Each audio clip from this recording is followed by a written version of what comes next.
ফেসবুকে আসসালামু দেখে আলাইকুম, থাকলে ফলো সবাই করে কেমন দেন আর আছেন? ইউটিউবে দেখে আজকে আমি থাকলে আপনাদের সাথে এখনই সাবস্ক্রাইব করে বেল বাঁধাকপির আইকনটি পাকোড়া বাজিয়ে শেয়ার রাখুন। করব।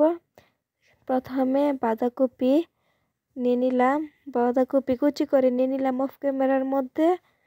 দেখেন বাঁধাকপি প্রথমে নিয়ে নিলাম, তারপরে এর মধ্যে দিয়ে দিলাম ময়দা। দেখেন ময়দা পরিমাণ মতো দিয়ে দিবেন। দিয়ে দিলাম ময়দা,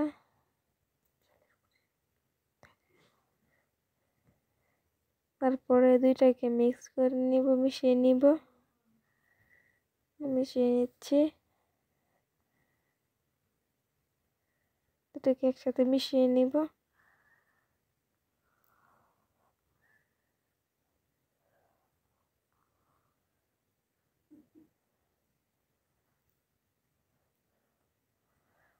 মিক্সড করে এখন এর মধ্যে চালের গুঁড়ো দিয়ে দিলাম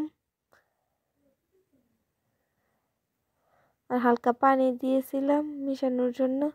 এর মধ্যে চালের গুঁড়ো দিয়ে দিলাম, চালের গুঁড়োটা মিক্সড করে নিচ্ছি।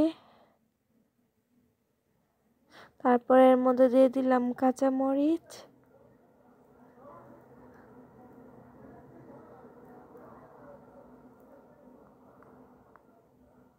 আমাদের গ্রামের ভাষায় এটাকে পেঁয়াজ টই বলে।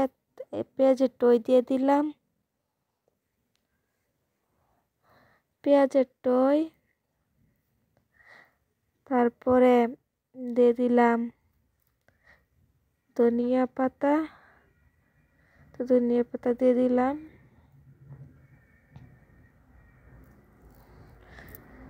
দিয়ে দিলাম কিছুটা জিরে গুঁড়ো, তারপরে বাটা মশলা, রসুন, তারপর দিলাম পেঁয়াজ। সবগুলোকে একসাথে মিক্সড করে নিব। তার মধ্যে হালকা পানি দিব, দিয়ে সবগুলো মিক্সড করে দিব। সবগুলোকে মিশিয়ে নিচ্ছি। তারা বুঝে পানি দিয়ে মিশিয়ে নিবেন। এত নরম করবেন না, আবার একটু শক্ত করবেন না। তারপরে কড়াইয়ের মধ্যে তেল দিয়ে দিলাম, তেল দিয়ে এখন দিয়ে দিচ্ছি পাকোড়ার বড়াগুলো। দেখেন কিছুক্ষণ নেড়ে ছেড়ে তো লাল হয়ে গেল। তারপরে এখন তুলে নিলাম, তুলে নিতেছি। তো দেখেন সবগুলো হয়ে গেল, আমার মধ্যে করে নিলাম। দেখেন ভিতর দিয়ে